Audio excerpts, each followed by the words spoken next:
关键关键时刻，So， 现在在中国流传着一份文件，这份文件是在2024年今年9月份，当时中国军队有一个智库，他向谁？向军委会提出一个报告。这个报告讲说，如果川普当选，对于整个中国来讲会压力非常大，因为他会在这个地区带来翻天覆地的大变化。怎样翻天覆地的大变化呢？我们都要讲，现在中国跟俄罗斯、中国跟北韩、中朝俄之间结成联盟来对抗西方世界。但没有想到，我们知道，川普跟普丁是有通话管道的，川普跟金正恩也有互通的管道。如果川普真的当选之后，他会不会化解他跟俄罗斯、化解美国跟北韩的关系？如果今天北韩跟俄罗斯、跟中国的、跟美国的敌意没有那么深的话，那可以让什么？让美国好整以暇的专门对付一个国家，这个国家竟然就是中国。所以思聪，你说现在习近平最害怕的就是当川普当选之后，没错，中国不但是美国最大的敌国，而且是唯一的敌国。而且事实上，这是根据国际媒体的报道说，今年9月份的时候，中国军队的智库呢上交给了中共中央的军委会还有中央主席办公室的时候一个报告。这个报告是什么？提醒我们未来中国人可能情势会出现变化。他说，假设川普当选之后呢，中国会变成是川普的唯一敌人。唯一，他目前为止的这个俄罗斯或是金正恩呢，北韩都有可能会跟美国改善关系，甚至他们有可能会倒向美国，所以到时候呢，就变成是中国自己一个人要面对美国这样一个局面了。因为我们讲到现在川普当选之后，他讲我要处理2个地方的问题，我要处理哪2个地方的问题？我要处理中东的问题，我要处理俄乌的问题。对，现在看起来是，他上台以后搞不好真的会逼泽伦斯基退让。不但逼泽伦斯基退让，他也会让普丁你也要稍稍退让，中间找到一个折中点。如果俄乌战争能够化解的话，那西方世界或者是美国跟普丁之间的矛盾、对立、冲突就会化解。当这个冲突化解的时候，这时候也看到普丁跟金正恩2个人已经完全干奏会了，2个人已经完全绑在一起了。如果这个时刻，现在美国就可以好整以暇，全面的来对付中国。那你想说你自己是天方夜谭吗？没有，包括《纽约时报》，《纽约时报》就讲，现在美国竟然在夏威夷举行了一场演习，这场演习叫做大国战争。而这个大国战争，懂不懂看？现在他们从装备、从演练、从整个假想敌，竟然已经毫不掩饰的完全是中国了。对，为什么说我压力那么大？宝姐，我跟你讲啊，事实上这到底会不会真的是变成这样的情形？真的会，因为事实上川普跟金正恩，或是川普跟普丁都有不错的交情，而且他们2个国家也希望跟美国改善关系，所以的确会改善，真的会完全不一样之后呢？你觉得会改善？会，有可能会改善。那于是呢，中国就变成是唯一第一个这个最大输家。你看。这个谁，布伦伯尔都说，无论是谁在美国获胜，习近平都是最大的输家。所以真的只是说，这个贺锦丽当选是小输，川普当选是大输。对，那尤其是美国现在，连布伦伯尔都这么讲。对，那美国不管谁当选，习都是最大输家。为什么他们要先准备10兆人民币？这就表示他们知道说，这代级不是波动的射条，非常大条的一个状况。好，那我们讲美国现在其实也不严了。那最近美国在进行一个，你想要美国政府要换届了。这美国国防部跟美国国军呢，他们是没有停止的。他们现在在设想最新的演练。这个演练来说啊，《纽约时报》就是还有很多美国媒体都去直击了这一场军演。这场军演的代号叫做大国战争 （Great Power War）， 也就是说，它这个设想是跟一个大国的作战。好，那事实上除了美军自己之外呢，他还跟一些盟国进行了这个演练。那这个演练来说啊，它是什么样一个非常不一样的这个画面呢？宝杰长。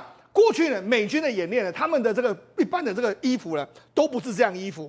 他们过去的衣服都是类似，他们可能在中东作战啊，到阿富汗作战，沙漠战争，穿的都是沙漠的颜色。但是这一次他们换上是什么？他们换上是丛林迷彩的这个颜色。丛林迷彩这个颜色的时候，让人家觉得说，好像跟过去美国所设想的主要目标是不太一样的哦。好，那实际上这一次呢，这个他们的演练，他们现在准备要打丛林战争了。那这次他们演练来说的话，有非常多特别的不一样，他们所有东西都弄成是丛林的这个所谓丛林迷彩的这样一个情形。好，那这一次演练来说的话，出了一些包。宝姐他们这个在夏威夷演练的时候是这样，演练从低空跳伞。什么叫低空跳伞呢？他们就说，在某一天的这个清晨里面，有800多名的这个陆军伞兵呢，他们坐了这个 C-17的这个运输机，然后飞到约莫是在这个距离地面大概是1200英尺，大概是360公尺，那很低耶。对，跳伞。那为什么要这样跳伞？其实这是模拟什么跳岛作战嘛。可能美军未来如果假设在这个所谓太平洋战争的时候，他们需要这样低空跳伞。那在跳伞的过程里面，所以我在小岛作战的时候，我必须要这样的低空进行，因为它面积也非常小，我只能够这么低的跳伞。好，就没想到有一个士兵，他在这个下来之后，他们伞没有打开。伞没有打开就这样掉到地面上，这完全都被美国媒体直击咯。美国媒体直击的时候就说：“哇，这个非常危险。”保监长，1200英尺大概是360公尺。假设你如果真的没有开伞的话，9秒钟就带到地上，9秒，这个压力是非常大。但是对伞兵来讲一样，如果你没有在这个时间里面赶快打开伞的时候，保全会非常危险哦。就他们没想到他们进行这样的演练，这样演练的这个过程里面，然后后来人家就说，美国媒体就问说，那我们这个受伤的士兵怎么样？他就说，美国陆军太平洋责任的区的这个决定性动作做好准备，我们还是继续会这样做。虽然有人受伤，还是照样会这样做。所以你说美军这个大国战争的演习，它是完整的，是它只有在1200英尺，也就是在360公尺的高度上面就降落。对，降落的时候，我刚才讲到，已经有一个人伞没有开，他就掉下来。他们怎么形容？那个人就像一根香烟一样，笔直的掉下来。笔直掉下来以后，赶快去救援。救援以后，那个人还清醒，可是已经动弹不得了。清醒动弹不得，马上后受。那你说有没有马上停止？有没有把这个所有的改变？没有停止，演习照常。你就可以看到这个演习有多么样的认真，这个演习有多么样的严峻。你都有一个人出现这样的问题。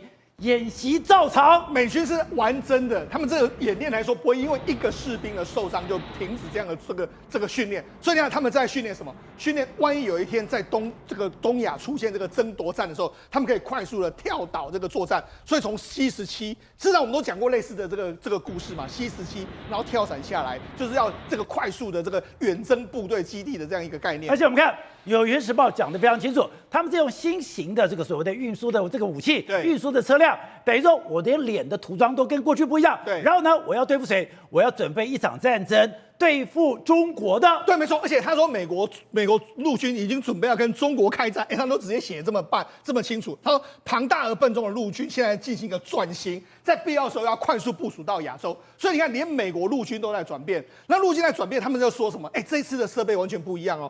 他们现在派遣了一个新的这个陆军的这个绿色，他们也把这个涂上绿色的这个涂装，然后这个雨林颜色的这个班车来说可以载9个士兵。那9个士兵来说就载9个士兵，这种是专门应付整个东亚情势的，对，是雨林使用的步兵战车，对，步兵运兵车，对，一台步兵车。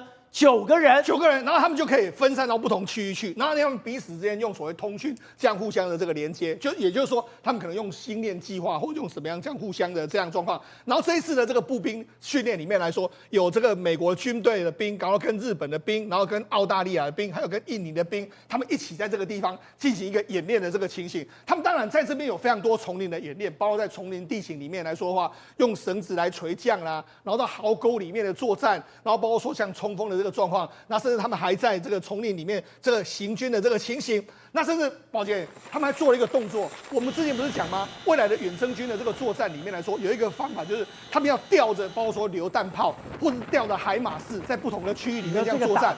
打带跑，对，这么大的榴弹炮用 CH-47来运送，运送了以后，我把它给降落，放完了以后，对，这个射击完以后，是马上 CH-47，对，马上亲鲁克又把它给载走了。对，所以你看这个作战模式来说，就是我们之前在美国有讲到所谓的前进远征基地这样的概念，他们现在用所谓的榴弹炮这样子做一个训练。好，那除了这个之外来说的话，他们这一次我们之前曾经讲到哦，作战方式已经完全不一样。我们先来看一下美国的这个他们的将官怎么说。他说呢，没有理由用鲜血交换鲜血，我们可以用钢铁交换鲜血。就是你看，用钢铁交换鲜血，我们不会跟你鲜血交换鲜血，这是过去的作战模式。你北韩用这一套，我们不用这一套，我们用钢铁跟你交换鲜血。所以美国的作战逻辑是完全不一样的哦。陆军，我们看过去陆军作战逻辑就是鲜血换鲜血，没有，现在不是这样。他们怎么做呢？他就说，我们现在呢进行了大量有非常多的无人机，然后包括说诱饵式的无人机、侦察机，还有攻击机。也就是说，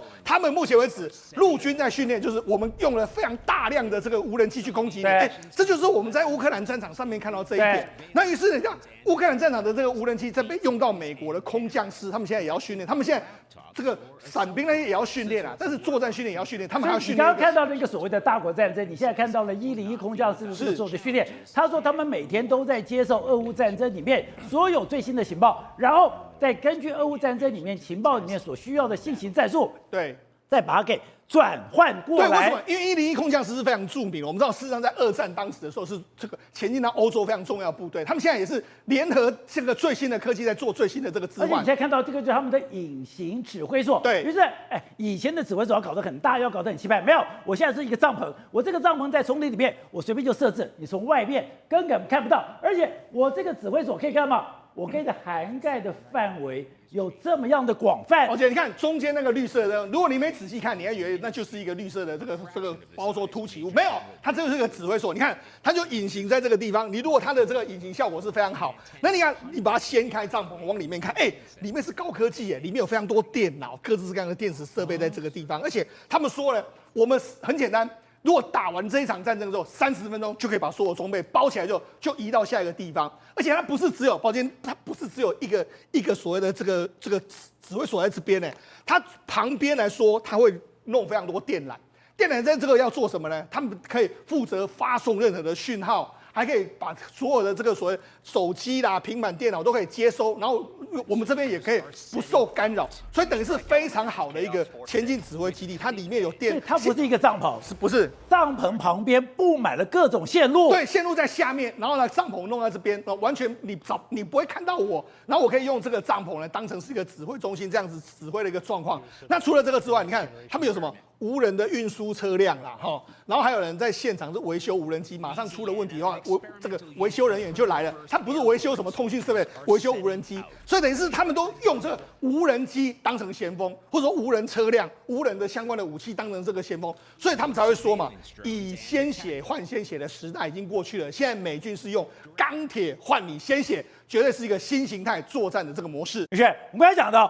这个就是101空降师的中尉，他在接受 CBS 访问的时候讲得非常决绝，说：“我们现在大量用无人机，我们用大量的无人的战车，我们现在那种以血换血的时代已经过去了，我们现在用钢铁来换对方的鲜血，就代表现在新形态的战争已经开始了。我们在俄乌战场上看，他们现在大量的无人机、大量的无人装备，还有我有非常严密的通讯设备，我在来无影去无踪，在对方还没有真正到我的状况下，我就把对方全部的屠杀。而最好的对比就是这两天我们讲的北韩。”北韩号称他们有最强的所谓的特种部队，而且他们也经过了最残酷的训练，但没有想到他们现在北韩派了特种部队，而且派了3名金正恩最相信的将军，现在到了前线，到了俄乌的战场，可是不到1天的时间，竟然全部被屠杀，只留下这个人，这个人还是躲在同袍的尸体下才幸免于难。可不，我们看到这张照片，他们就躲在这个壕沟里面，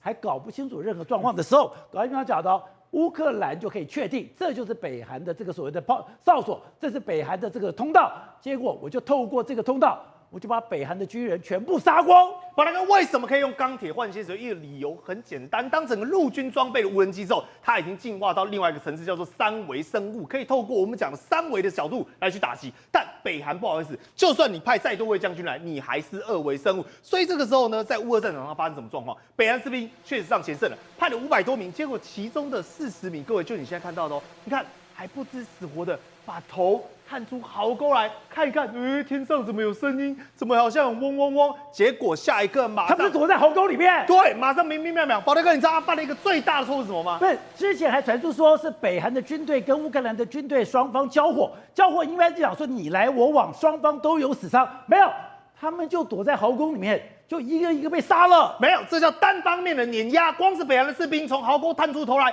听到嗡嗡嗡的声音的时候，不好意思，下一句话就是接你已经死了。你知道为什么吗？根本连敌人都看不到，根本连敌人都没办法交火，因为代表北韩士兵完全缺乏对于无人机作战的一个认知嘛。为什么？因为当你今天探出头来的时候，你等于是平白无故的让他去 AI 辨识说，哦，看清楚了，所以这是一个人脸，这是一个人头，而且哔，哦，那这边可能潜伏了多少人，我马上就进行轰炸嘛。那你搞不好躲在里面躲好好的，不要被照到，不要看到。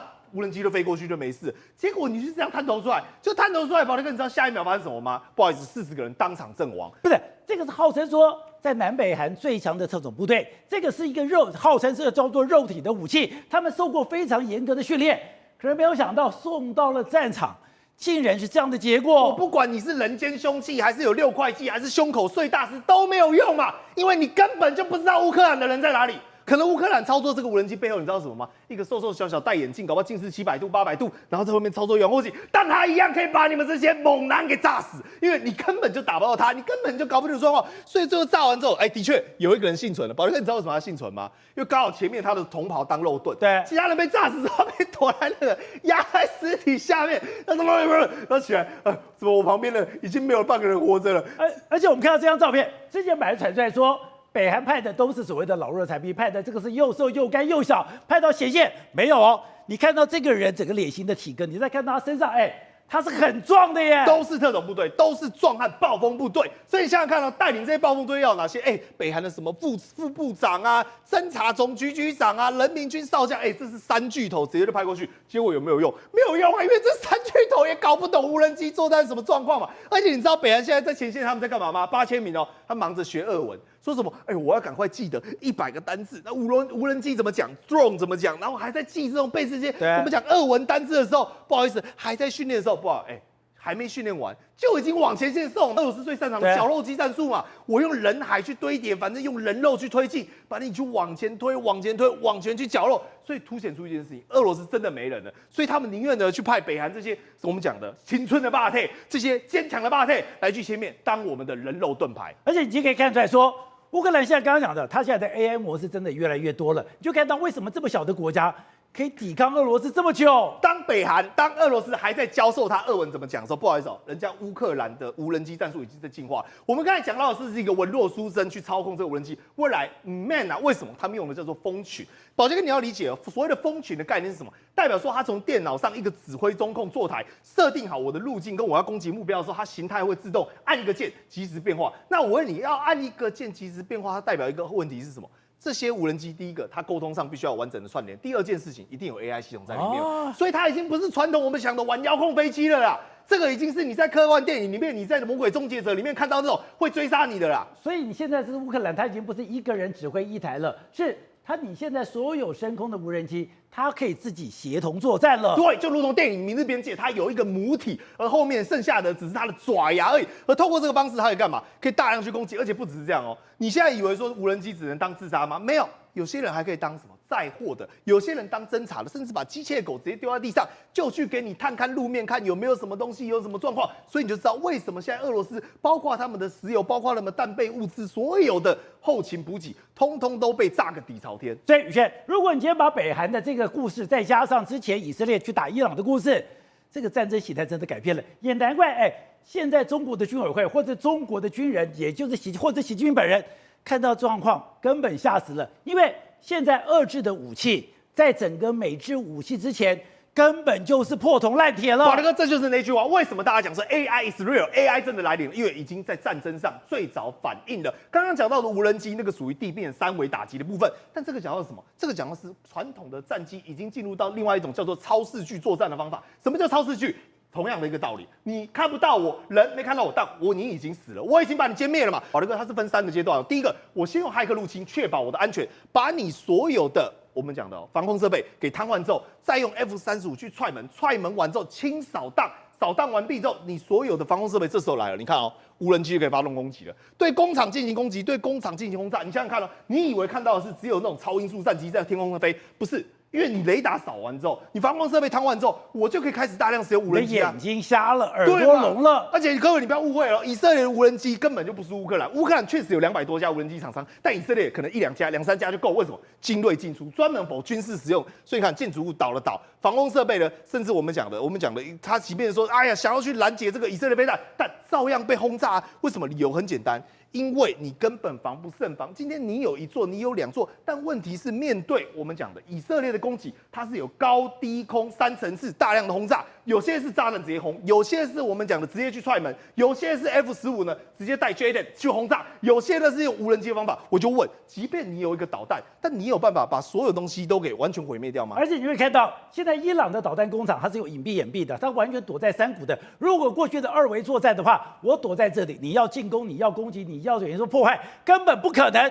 结果我根本不用了。我根本从空中直接看到，直接就把你炸掉了。把那个是分两层，第一个就代表说，现在整个卫星其实眼睛才是战争最重要的点，它不只是把你的眼睛摧毁掉，它还透过卫星，透过我们讲的甚至是低轨卫星，也就是我们讲 Elon Musk 他最擅长的，他可以去观测到长期你在这边，比如说你再怎么隐蔽，但你总有进进出出，我看得到你的导弹。再第二件事情，我至少要打击得到你。这时候就我们讲到 F-15它最擅长的部分，它可以去再生可能2000磅以上这种非常高大重量的这种酸地弹，所以即便你躲在地下，躲在碉堡里面，我都可以直接摧毁，将你打击。而且我整个航程的距离加上加油机，因为你看不到我，我可以很放心的让加油机在空中飞2000里，居敌于外。那你想想看，如果连2000公里外的敌人都可以炸得到你，都可以把你老家、把你隐蔽到不行的东西炸个底朝天，那你伊朗要凭什么样的底气，凭什么样的勇气来跟以色列一战？而且宇轩，你说你看到了这个画面，看到这个照片，把你给吓死了。本来以为说我们现在就是炸，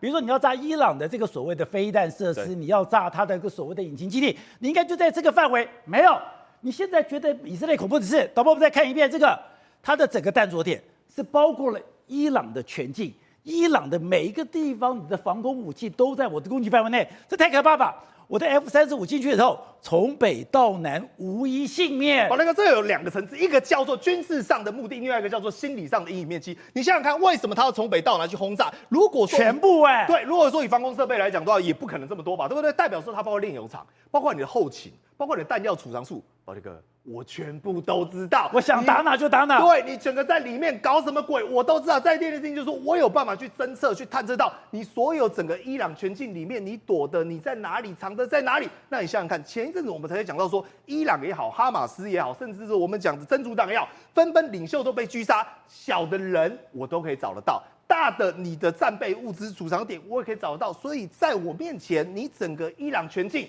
拢是腾更公在挖矿。好，是哦，我们要在俄乌战争里面有这个武器大放光彩，海马斯火箭弹。我们这里看到海马斯火箭弹非常厉害，就是当海马斯火箭弹直接开到了大桥上面，它就怎么放下来，然后呢你也不知道东西在哪里，它就发射了。发射了以后就精准的打中目标，那他再就开到另外，他打完射后不理就跑了。另外他再跑到另外一个地方，一样，他马上接收到坐标，接收到坐标了以后，马上射出去，射出去以后攻击目标，马上又离开了。这个台湾非常希望的海马斯火箭弹，他竟然打不开，这个都是我们台湾的军人，对，这都是我们台湾的军人。那他们在干嘛？他们都在美国，对，他们在美国干嘛？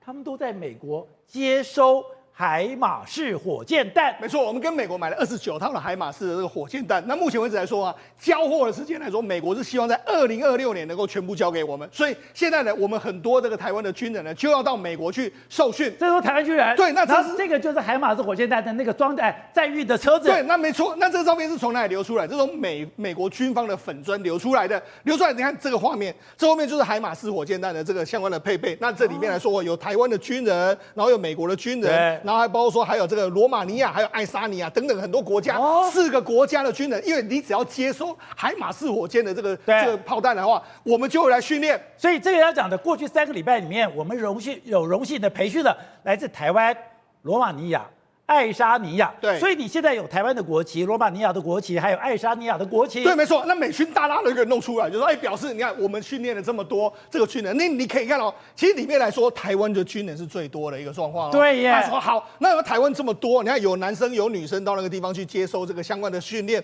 甚至还有他们 PO 的这个他们下班之后呢，在那边这个吃吃喝喝的这个照片。所以告诉你什么？所以我们在那边是跟美军可以打成一片的。所以也就是说呢，我们这个29套的这个海马式火箭弹，未来有一些种子教官已经训练了。那未来接收之后呢，因为海马式呢最高可以射到300公里远，所以不论对我们的近海的防御，或者说我们未来呢真的假设了美军要来这边支援的时候，可以用上这个海马式的火箭弹，是增加我们台湾的防御跟攻击的这个能力。所以根本不演了嘛，是现在就直接告诉你已经来了，你已经在接受训练了，而且你要把这个系统带回台湾了。对，那这就是我们交的保护费嘛。那保护费目前也在交。好，那除了这个之外，我们讲实际上米利这个前美军的这个参谋联席会议主席，他不是退休了吗？退休他说什么？抱歉，他说什么？我的猜测，人家就问说，那你这个未来的这个想法是什么？他说我的猜测是从现在起的10年到15年，美军的1/3或者1/4都是机器人啊，所以也就是说，美国未来的大部分都是机器人。对，就美军的作战方式已经完全不一样了。这台车就是无人车，对，无人攻击车。那这是由这个 Adura 的公司所研发的这个自驾越野车。那这自驾越野车也是，它就可以自驾，那自己可以去攻击。虽然你可以人操作，你也可以去攻击。然后它可以它出去的时候，它可以控制无人机。那事实上，现在我们台湾也跟美国买了1000架的这个无人机嘛，这个目前为止，未来几年也要陆陆续续的这个接收嘛。好，那除了这个之外来说的话，美国有非常多的新的这个作战方式，除了无人系统之外，未来联合作战。我们知道，事实上，美国不是在这个集成演练的时候，就用什么？用不同的飞弹，124的反舰飞弹，海马式，然后甚至是我引导你，你引导我，我引导日本的飞弹，或者日本的这个雷达可以引导我的飞弹，未来联合作战的方式。所以我才说，美国现在的作战方式已经完全不是过去想象中的那一套了。因为之前美菲肩并肩作战的时候，就释出了一个影片，释出这个影片就是他们现在把海军陆战队的士兵丢到了一个荒岛上面，丢到荒岛上面，我开始弄坐标，坐标了以后 C13洞就来了 ，C13洞就把海马斯火箭弹，我把你登陆以海马斯火箭弹到了以后，马上就定位，眼睛都不用看，看都不用看，就直接飞出去，就把一个战舰给集成了。对，所以现在的美军的这个作战方式跟思维完全都不是过去那一套。所以呢，这套战争思维，你看，从最近的俄罗斯的这个军备跟美国军备之间的较量，看得出来这个落差非常非常大。所以那从这个北韩的军队跟这个乌克兰的军队作战，你就知道这个差距是10万8千里。这目前为止，俄罗斯军队跟这个北韩军队的这个状况，也是现在中国军队的这个状况。好，瑞德，刚才讲的一个美军的粉专或者美军直接公布说，现在爱沙尼亚、罗马尼亚还有台湾的人都在我们这边受训了以后，我们就教他们怎么样就这个爱马仕火箭弹。那这个爱马仕火箭弹真的已经很厉害吗？而且我们现在是真的肩并肩、手把手的把这个东西给学回来了吗？那么中共说啊，台湾向美国买的数件这个武器呢，并没有办法改变两岸军事力量的对比状况。我不需要改变跟你的对比状况，我不如你嘛。我不需要像你一样，为什么？因为你来攻的，我在守的嘛，所以我只要能够把你打得落花流水，让你付出代价，这样就好了嘛。海马斯火箭弹非常的重要，为什么呢？我们的帕拉丁那时候不是要买帕拉丁吗？后来帕拉丁因为了生产的问题所以后来加买了这个18套的海马斯火箭弹，在那么明年跟后年那么我们会先拿，大概今年到明年之前我们会先拿到11套海马斯火箭弹。后年2026年呢，那么加买的18套会全部拿到，大概有900多枚的海马斯火箭弹。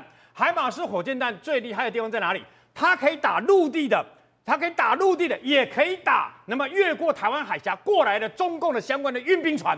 这才是我们买海马斯火箭弹的最重要的一个原因那让你不能登陆。这次不是有公布这个跟其他的国家，美国有特别公布在公开的资讯，公布我们台湾到了这个美国去受训的这个海马斯火箭弹的人员的这个照片嘛？那有立法委员很担心那这些人员他们的这个肖像直接公布出来，这样好吗？那国防部长顾立雄是说这是公开的相片等等，会跟美国沟通。其实我告诉各位。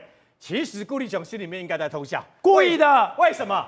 因为我请问你，什么时候中华民国的国旗可以跟其他国家的军事的训练人员一起公布而且美国完全不遮掩了。我记得我在本节目讲过，个人比海马斯火箭弹更期待的是什么？是 M1A2T 的坦克要来了。那你知不知道我们派了多少人去受训？我们派了84位的种子教官去受训，84位。对而且告诉各位，这个月就要回来了。为什么？因为他们受训了已经快要快要接近1年的时间，他们这个月全部都要回来，只留1个人，其他全部都要回来。那为什么？告诉各位一个好消息，我们都还来不及看到我们台湾即将拥有的108辆的这个那个 M1A2T 的最先进的这个坦克嘛。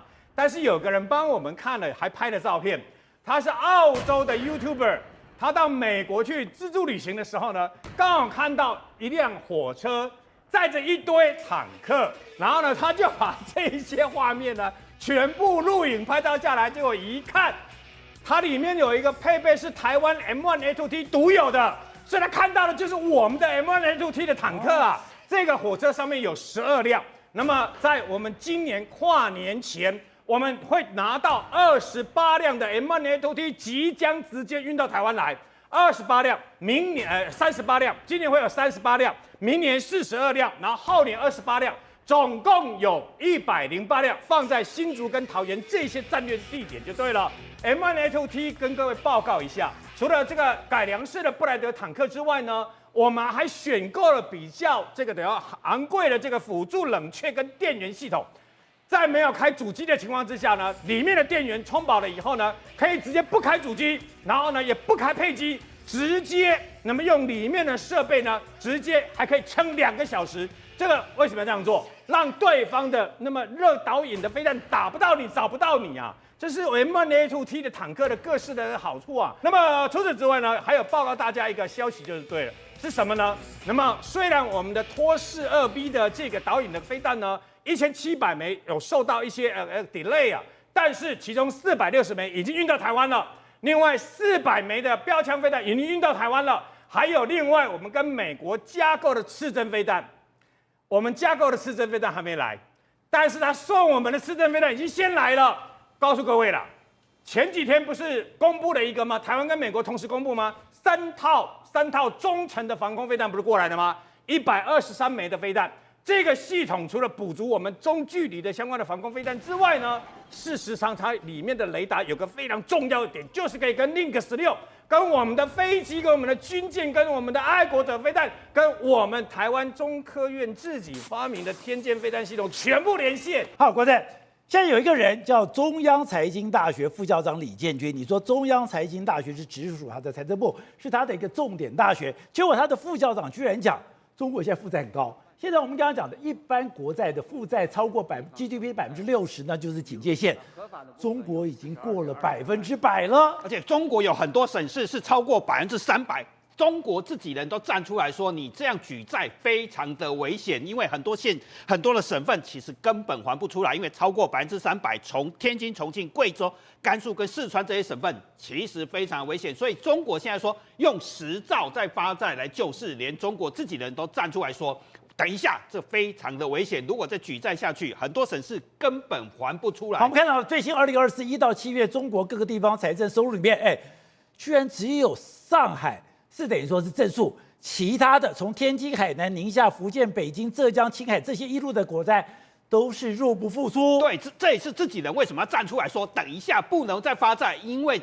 过去是3省3市救全中国，现在是整个上海，只剩上海有在赚钱，其他那些强省浙江、江苏、广东这些都没有办法赚钱了，所以再借下去非常危险。你说这种发债把台商吓死了。我们都知道，不是又8000亿跟10兆要救股市吗？台商现在非常乐意这件事情，小鹿乱撞，到底炒股要不要跟着走？但是老经验的台商看这件事情的时候，不管是发债10兆或8000亿救股市，看到股市狂涨，他们都在问。财政部在哪里？财政部有没有出来？没人管吗？财政部出来的嘛。那台商很聪明，那财政部你要把钱拿出来，钱在哪里？台商为什么瑟瑟发抖？是因为羊毛出在羊身上，你都没有税收了，每个地方都没税，国库缺钱，你是要怎么拿钱来救市啊？所以你一定要拔羊毛，这个羊毛在哪里？难道台商又要当羊毛了吗？所以小鹿乱撞变成其实是瑟瑟发抖，台商马上想到。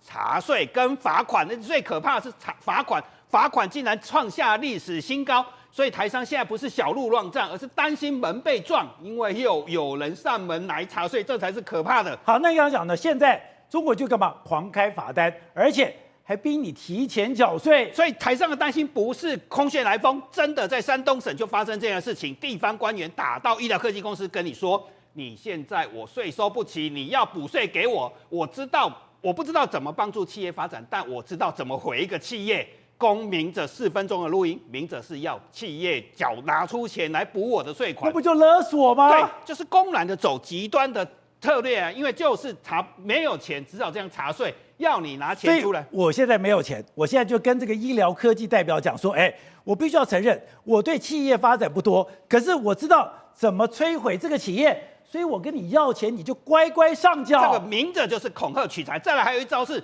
我就一直在查你的健康、公安、卫生这所有的东西，你消防、公安有没有？所以消防安全检查了2倍多，我不停的检查你，罚款增加60%，所以怎样？罚款创下历史新高，这就是中国大陆现在的状况。那于是发生什么事情？民企的投资越来越少，现在几乎归零。民企投资归零之后，工作机会大家现在都不敢公布失业率了，所以就发生什么现象？物理硕士跑去考公有，整个苏州的高中招聘一个公有物理硕士，24岁物理硕士一直找不到工作，所以他变成是考上了公有。为什么？因为现在中国大陆要1万多人才考一个职位，所有好的，这是2024年的公务员录取，把好的职缺都给了党员，一般人你只要1万多人才考一个好职位。